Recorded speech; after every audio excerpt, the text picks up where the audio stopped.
ನಮಸ್ಕಾರ ವೀಕ್ಷಕರೇ.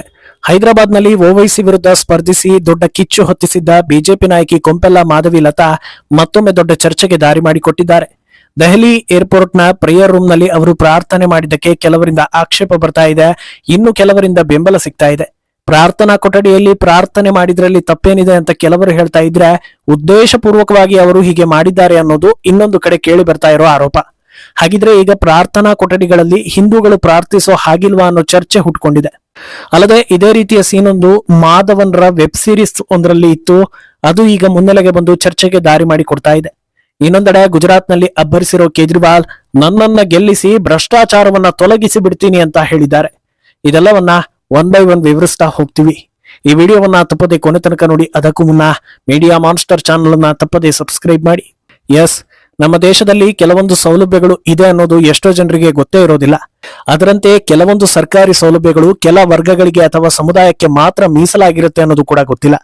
ಆದ್ರೆ ಸಾಂವಿಧಾನಿಕವಾಗಿ ಇಂಥ ವರ್ಗದವರಿಗೆ ಇಂಥ ಸೌಲಭ್ಯ ಸಿಗಬೇಕು ಅನ್ನೋದು ಬೇರೆ. ಅದು ಆಯಾ ವರ್ಗಗಳ ಹಕ್ಕು ಅನ್ನೋ ಲೆಕ್ಕದಲ್ಲಿ ಬರುತ್ತೆ. ಅದನ್ನ ಯಾರು ಕೂಡ ಪ್ರಶ್ನೆ ಮಾಡೋದಿಲ್ಲ.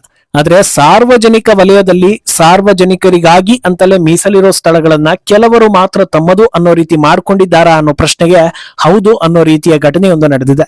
ಹೈದರಾಬಾದ್ ಎಂಪಿ ಎಲೆಕ್ಷನ್ ಟೈಮ್ ನಲ್ಲಿ ಓವೈಸಿ ಎದೆನೊಡಗಿಸಿ ಕೊನೆಗೆ ಗೆಲ್ಲೋ ಸಲುವಾಗಿ ಓವೈಸಿ ಹಿಂದೂಗಳ ಬಳಿ ಬಂದು ಕೈ ಮುಗಿದು ವೋಟ್ ಕೇಳೋ ಮಟ್ಟಕ್ಕೆ ಹೈಪ್ ಕ್ರಿಯೇಟ್ ಮಾಡಿದ್ದ ಕೊಂಪೆಲ್ಲಾ ಮಾಧವಿ ಲತಾ ಈಗ ಪ್ರಾರ್ಥನೆಯಿಂದ ಸದ್ದು ಮಾಡ್ತಾ ಇದ್ದಾರೆ. ದೆಹಲಿ ಏರ್ಪೋರ್ಟ್ ನ ಪ್ರೇಯರ್ ರೂಮ್ಗೆ ಎಂಟ್ರಿ ಕೊಡೋ ಕೊಂಪೆಲ್ಲಾ ಮಾಧವಿ ಲತಾ ಒಂದು ಮೂಲೆಯಲ್ಲಿ ಕೂತು ದುರ್ಗಾ ಸೂಕ್ತ ಮಂತ್ರವನ್ನ ಪಠಿಸಿದ್ದಾರೆ. ಸುಮಾರು 2 ನಿಮಿಷಗಳ ಈ ವಿಡಿಯೋವನ್ನ ಅವರು ತಮ್ಮ ಸೋಷಿಯಲ್ ಮೀಡಿಯಾ ಖಾತೆಯಲ್ಲಿ ಹಂಚಿಕೊಂಡಿದ್ದು, ಜೊತೆಗೆ ತಮ್ಮ ಅನುಭವವನ್ನು ಕೂಡ ಬರ್ಕೊಂಡಿದ್ದಾರೆ. ಆತುರದ ನಡುವೆ ಒಂದು ಕ್ಷಣ ನಿಶ್ಚಲತೆ. ಭಾರತದ ಹೃದಯದಲ್ಲಿರೋ ದೈವಕ್ಕೆ ಪ್ರಣಾಮಗಳು. ಲೋಕ ಕಲ್ಯಾಣ ಅನ್ವೇಷಣೆಯಲ್ಲಿ ಒಬ್ಬರು ಮೊದಲು ಆಂತರಿಕ ಹೊಂದಾಣಿಕೆಯನ್ನ ಕಂಡುಕೊಳ್ಬೇಕು. ದೆಹಲಿ ವಿಮಾನ ನಿಲ್ದಾಣದ ಪ್ರಾರ್ಥನಾ ಕೊಠಡಿಯಲ್ಲಿ ನಾನು ದುರ್ಗಾ ಸೂಕ್ತದ ದಿವ್ಯ ಶ್ಲೋಕಗಳಲ್ಲಿ ಮುಳುಗಿ ವಿಶ್ವದ ತಾಯಿಯಿಂದ ಶಕ್ತಿಯನ್ನ ಪಡ್ಕೊಂಡೆ. ನಮ್ಮ ಮಹಾನ್ ರಾಷ್ಟ್ರ ಭಾರತವು ಈ ಪವಿತ್ರ ಸ್ಥಳಗಳನ್ನ ನಮ್ಮ ಪ್ರಾಚೀನ ಪೂಜಾ ಮೌಲ್ಯಗಳಿಗೆ ಸಾಕ್ಷಿಯಾಗಿ ಒದಗಿಸಿದ್ರೆ ಅವುಗಳ ಶುದ್ಧತೆಯ ಜವಾಬ್ದಾರಿ ನಮ್ಮ ಮೇಲಿದೆ. ಇವು ಅನ್ವೇಷಕ, ಭಕ್ತ ಮತ್ತು ಶಾಂತ ಆತ್ಮಕ್ಕೆ ಸ್ಥಳಗಳಾಗಿವೆ. ಈ ಪ್ರಾರ್ಥನಾ ಕೊಠಡಿಗಳ ಪ್ರತಿ ಇಂಚನ್ನು ಪುಣ್ಯ ಕ್ಷೇತ್ರವೆಂದು ಪರಿಗಣಿಸೋಣ. ಅವು ಆಳವಾದ ಮೌನ ಮತ್ತು ಆಳವಾದ ಆಧ್ಯಾತ್ಮಿಕ ಸಂಪರ್ಕದ ಕ್ಷೇತ್ರಗಳಾಗಿ ಉಳಿಯಲಿ ಅಂತ ಬರೆದುಕೊಂಡು ಆ ವಿಡಿಯೋ ಜೊತೆಗೆ ಪೋಸ್ಟ್ ಮಾಡ್ತಾರೆ. ಇದು ಆಗಿದ್ದ ತಡ ಇದು ಬಿಸಿ ಬಿಸಿ ಚರ್ಚೆಗೆ ದಾರಿ ಮಾಡಿ ಕೊಡ್ತಾ ಹೋಗುತ್ತೆ. ಬಹುತೇಕ ಮುಸ್ಲಿಂ ಸಮುದಾಯದ ಜನರು ಇದು ಆಕ್ಷೇಪಾರ್ಹ, ನಮಾಜ್ ಮಾಡೋ ಸ್ಥಳದಲ್ಲಿ ಈ ರೀತಿ ಮಂತ್ರ ಹೇಳಿದ್ದು ಸರಿಯಲ್ಲ ಅಂತಿದ್ದಾರೆ. ಅಲ್ಲದೆ ಆ ವಿಡಿಯೋದಲ್ಲಿ ಒಂದಿಬ್ಬರು ಬುರ್ಕಾದಾರಿ ಮಹಿಳೆಯರು ಕೂಡ ಇರ್ತಾರೆ. ಈ ರೀತಿ ಮಂತ್ರ ಹೇಳಿ ಆ ಮಹಿಳೆಯರಿಗೆ ಮಾಧವಿ ಲತಾ ಕಿರಿಕಿರಿ ಮಾಡಿದ್ದಾರೆ ಅಂತಲೂ ಹೇಳಿದ್ದಾರೆ. ಇನ್ನು ಕೆಲವರು ಉದ್ದೇಶಪೂರ್ವಕವಾಗಿಯೇ ಈ ರೀತಿ ಮಾಡಿದ್ದು ಇವರ ಮೇಲೆ ಆಕ್ಷನ್ ತಗೊಳ್ಬೇಕು ಅಂತ ಒತ್ತಾಯಿಸ್ತಾ ಇದ್ದಾರೆ. ಹಾಗೆ ಈ ವಿಡಿಯೋ ನೋಡಿ Congress national coordinator Wasim airport authority of ಇಂಡಿಯಾಗೆ ಇದನ್ನ ಟ್ಯಾಗ್ ಮಾಡಿ, ಮಾಜಿ ಸಿವಿಲ್ ಏವಿಯೇಷನ್ ಮಿನಿಸ್ಟರ್ ಜ್ಯೋತಿರಾದಿತ್ಯ ಶಿಂಧಿಯಾಗೂ ಕೂಡ ಟ್ಯಾಗ್ ಮಾಡಿ ಸೈಲೆಂಟ್ ಆಗಿ ಪ್ರಾರ್ಥಿಸುವ ಹಾಗೂ ಮೆಡಿಟೇಷನ್ ಮಾಡೋ ಸ್ಥಳದಲ್ಲಿ ಶಬ್ದ ಮಾಡಿ ಮಂತ್ರ ಹೇಳಿದ್ದಾರೆ. ಇದು ಪ್ರಚೋದಿಸುವ ಕೆಲಸ, ಹಾಗೆ ಎಲ್ಲರನ್ನೂ ಡಿಸ್ಟರ್ಬ್ ಮಾಡಿದ್ದಾರೆ ಅಂತ ದೂರಿದ್ದಾರೆ. ಇನ್ನು ಒಬ್ಬರಿಂದ ವಿರೋಧ ಬಂದ ಮೇಲೆ ಇನ್ನೊಬ್ಬರಿಂದ ಬೆಂಬಲ ಸಿಗಲೇಬೇಕು ಅನ್ನೋ ಹಾಗೆ ಮಾಧವಿ ಲತಾ ಪರವಾಗಿಯೂ ಸಾಕಷ್ಟು ಜನರು ಬೆಂಬಲವನ್ನ ಸೂಚಿಸಿದ್ದಾರೆ. ದುರ್ಗಾ ಸ್ತುತಿ ಹೇಳೋದನ್ನ ಪ್ರಚೋದಿಸೋದು ಅಂತ ಹೇಳೋದಕ್ಕೆ ಏನಾದ್ರೂ ಅರ್ಥ ಇದೆಯಾ? ಇದರಲ್ಲಿ ಪ್ರಚೋದಿಸುವಂತದ್ದು ಏನಿದೆ ಅನ್ನೋದನ್ನ ಪ್ರಶ್ನಿಸಿದ್ದಾರೆ. ಇನ್ನು ಕೆಲವರು ಬಹಳ ಒಳ್ಳೆಯ ಕೆಲಸ ಮಾಡಿದ್ರಿ, ಪ್ರೇಯರ್ ರೂಮ್ ಅನ್ನೋದು ಕೇವಲ ನಮಾಜ್ ಮಾಡೋದಕ್ಕೆ ಮಾತ್ರ ಅನ್ನೋ ರೀತಿ ಮ್ಯಾಂಡೇಟ್ ಆಗಿ ಹೋಗಿತ್ತು. ಅದು ಸಾರ್ವಜನಿಕ ಸ್ಥಳ, ಎಲ್ಲರಿಗೂ ಅಲ್ಲಿ ಹಕ್ಕಿದೆ ಅನ್ನೋದನ್ನ ತೋರಿಸಿಕೊಟ್ರಿ. ಎಲ್ಲಾ ಸಮುದಾಯದ ಜನರು ಅದನ್ನ ಬಳಸ್ಕೊಳ್ಬೇಕು ಅಂತ ಹೇಳಿದ್ದಾರೆ. ಅಲ್ಲದೆ ಬಿಜೆಪಿ ಹಾಗೂ ಹಿಂದೂ ಸಂಘಟನೆಗಳಿಗೆ ಸಂಬಂಧಪಟ್ಟ ಪೇಜ್ಗಳಲ್ಲಿ ಮಾಧವಿ ಲತಾ ಮಾಡಿದ್ದು ಸರಿ ಇದೆ ಅನ್ನೋ ರೀತಿಯ ಪೋಸ್ಟ್ ಗಳನ್ನ ಹಾಕೋ ಮೂಲಕ ಬೆಂಬಲ ಸೂಚಿಸೋ ಕೆಲಸಗಳು ಆಗ್ತಾ ಇದೆ. ಅಂದಾಗೆ ಇಲ್ಲಿ ಕೆಲ ವಿಷಯಗಳನ್ನ ಗಮನಿಸಬೇಕು. ಎಷ್ಟೋ ಜನರಿಗೆ ಪ್ರೇಯರ್ ರೂಮ್ ಇರುತ್ತೆ ಅನ್ನೋದು ಗೊತ್ತಿರೋದಿಲ್ಲ. ಗೊತ್ತಿದ್ರೂ ಅದು ಎಲ್ಲಾ ಸಮುದಾಯದವರಿಗೂ ಸೇರಿದ್ದು ಅನ್ನೋದು ಗೊತ್ತಿರೋದಿಲ್ಲ. ಇಂಥ ಘಟನೆಗಳು ನಡೆದಾಗ ಸಾಕಷ್ಟು ವಿಚಾರಗಳು ಬೆಳಕಿಗೆ ಬರ್ತಾ ಹೋಗುತ್ತೆ. ಅಂದಾಗೆ ಈಗ ಮಾಧವಿ ಲತಾ ಕುರಿತಂತೆ ಆರೋಪ ಮಾಡ್ತಾ ಇರುವವರು ಹೈಲೈಟ್ ಮಾಡ್ತಾ ಇರೋ ವಿಚಾರ ಏನಂದ್ರೆ, ಶಬ್ದ ಆಗೋ ರೀತಿ ಮಂತ್ರ ಹೇಳಿದ್ರು, ಇದರಿಂದ ಬುರ್ಕಾ ಹಾಕಿಕೊಂಡವರಿಗೆ ಡಿಸ್ಟರ್ಬ್ ಆಯ್ತು ಅನ್ನೋದನ್ನ. ಅದರಿಂದ ಇನ್ನು ಮುಂದೆ ಯಾರು ಶಬ್ದ ಮಾಡಿ ಪ್ರಾರ್ಥನೆ ಮಾಡದೆ ಎಲ್ಲಾ ಧರ್ಮೀಯರು ಸೈಲೆಂಟ್ ಆಗಿ ಪ್ರಾರ್ಥನೆ ಮಾಡುವಂತ ನಿಯಮ ತರೋದು ಒಳ್ಳೇದು ಅಂತಲೂ ಕೆಲವರು ಹೇಳ್ತಾ ಇದ್ದಾರೆ. ಯಾಕಂದ್ರೆ ನಮ್ಮ ದೇಶದಲ್ಲಿ ಕೆಲ ಜನರು ಜಾತ್ಯತೀತತೆ ಬಯಸೋದ್ರಿಂದ ಅವಕಾಶ ಕೊಟ್ರೆ ಎಲ್ರಿಗೂ ಶಬ್ದ ಮಾಡೋದಕ್ಕೆ ಅವಕಾಶ ಕೊಡ್ಲಿ, ಇಲ್ಲ ಅಂದ್ರೆ ಯಾರಿಗೂ ಶಬ್ದ ಮಾಡದಂತೆ ಪ್ರಾರ್ಥಿಸೋ ಅವಕಾಶ ಕೊಡ್ಲಿ, ಹಾಗೆ ಎಲ್ಲವೂ ಸರಿ ಇರುತ್ತೆ ಅಂತ ಹೇಳ್ತಿದ್ದಾರೆ. ಇನ್ನು ಈ ಇನ್ಸಿಡೆಂಟ್ ರೀತಿಯಲ್ಲೇ ಸೇಮ್ ಟು ಸೇಮ್ ಸೀನ್ ಒಂದು ಮಾಧವನ್ರ ವೆಬ್ ಸೀರೀಸ್ ಒಂದರಲ್ಲಿ ಇತ್ತು ಅನ್ನೋದನ್ನ ಹೇಳಿದ್ವಿ. ಡಿ ಕಪಲ್ಡ್ ಅನ್ನೋ ವೆಬ್ ಸೀರೀಸ್ ನಲ್ಲಿ ಪ್ರೇಯರ್ ರೂಮ್ ಒಳಗೆ ಮಾಧವನ್ ಬಂದು ತಮ್ಮ ಬೆನ್ನು ನೋವು ಸರಿ ಮಾಡ್ಕೊಳ್ತಾ ಇರ್ತಾರೆ. ಯಾವುದೇ ರೀತಿಯ ಶಬ್ದ ಮಾಡದೆ ಸೈಲೆಂಟ್ ಆಗಿ ಸಣ್ಣ ವ್ಯಾಯಾಮ ಮಾಡ್ತಾ ಇರ್ತಾರೆ.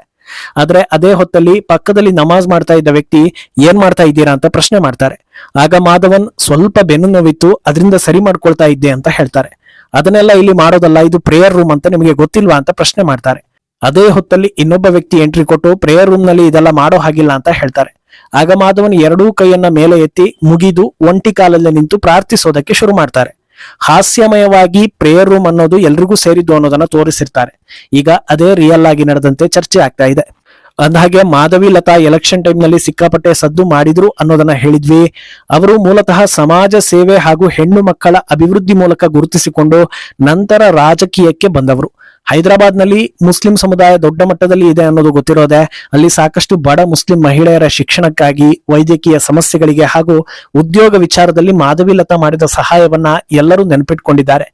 ಎಂಪಿ ಎಲೆಕ್ಷನ್ ವೇಳೆ ಬಹಳಷ್ಟು ಮುಸ್ಲಿಂ ಮಹಿಳೆಯರು ನಮ್ಮ ಕಷ್ಟಕ್ಕಾದವರಿಗೆ ನಮ್ಮ ಮತ, ಮಾಧವಿಯನ್ನ ಬೆಂಬಲಿಸ್ತೀವಿ, ಇಲ್ಲಿ ಯಾವುದೇ ಧರ್ಮಭೇದ ಇಲ್ಲ, ಮೊದಲು ಮಾನವನಾಗು ಅನ್ನೋ ಹಾಗೆ ಮಾನವೀಯತೆ ಗೆಲ್ಲಬೇಕು ಅನ್ನೋದನ್ನ ಹೇಳಿದ್ರು. ಆದ್ರೆ ಅಂತಿಮವಾಗಿ ಓವೈಸಿ ತಮ್ಮ ಕ್ಷೇತ್ರವನ್ನ ಉಳಿಸಿಕೊಳ್ಳುವಲ್ಲಿ ಯಶಸ್ವಿಯಾದ್ರು.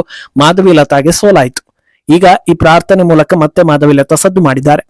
ಇನ್ನೊಂದೆಡೆ ಅರವಿಂದ್ ಕೇಜ್ರಿವಾಲ್ ಮತ್ತೊಮ್ಮೆ ಎಲ್ಲಾ ಪೇಪರ್ಗಳಲ್ಲೂ ಹೆಡ್ಲೈನ್ ಆಗ್ಬಿಟ್ಟಿದ್ದಾರೆ. ಗುಜರಾತ್ನ ಲೋಕಲ್ ಎಲೆಕ್ಷನ್ ಹಿನ್ನೆಲೆ ಪ್ರಚಾರಕ್ಕೆ ಇಳಿದಿರೋ ಕೇಜ್ರಿವಾಲ್, ಈ ಬಾರಿ ನಮಗೆ ಅಧಿಕಾರ ಕೊಡಿ, ಗುಜರಾತ್ನಲ್ಲಿ ಭ್ರಷ್ಟಾಚಾರವನ್ನ ಬೇರು ಮಟ್ಟದಿಂದಲೇ ಕಿತ್ತು ಬಿಸಾಡ್ತೀವಿ ಅಂತ ಹೇಳಿದ್ದಾರೆ. ಕೇಜ್ರಿವಾಲ್ ಇಂಥದ್ದೊಂದು ಮಾತನ್ನ ಹೇಳಿದ್ರೆ ಸಾಮಾನ್ಯ ಜ್ಞಾನ ಇರುವವರು ಹೇಗೆ ರಿಯಾಕ್ಷನ್ ಕೊಡ್ತಾರೆ ಅನ್ನೋದು ನಿಮಗೆ ಖಂಡಿತ ಗೊತ್ತಿರುತ್ತೆ. ಆದ್ರೆ ಏನೂ ಇಲ್ಲದೆ ಬಂದು 10 ವರ್ಷ ದೆಹಲಿಯನ್ನ ಆಳಿರೋ ಮಹಾನ್ ನಾಯಕನಿಗೆ ಜನರನ್ನ ಸೆಳೆಯೋದು ಗೊತ್ತಿಲ್ವಾ ಅನ್ನೋದು ಕೂಡ ಇಲ್ಲಿ ಸದ್ದು ಮಾಡ್ತಾ ಇರೋ ವಿಚಾರ.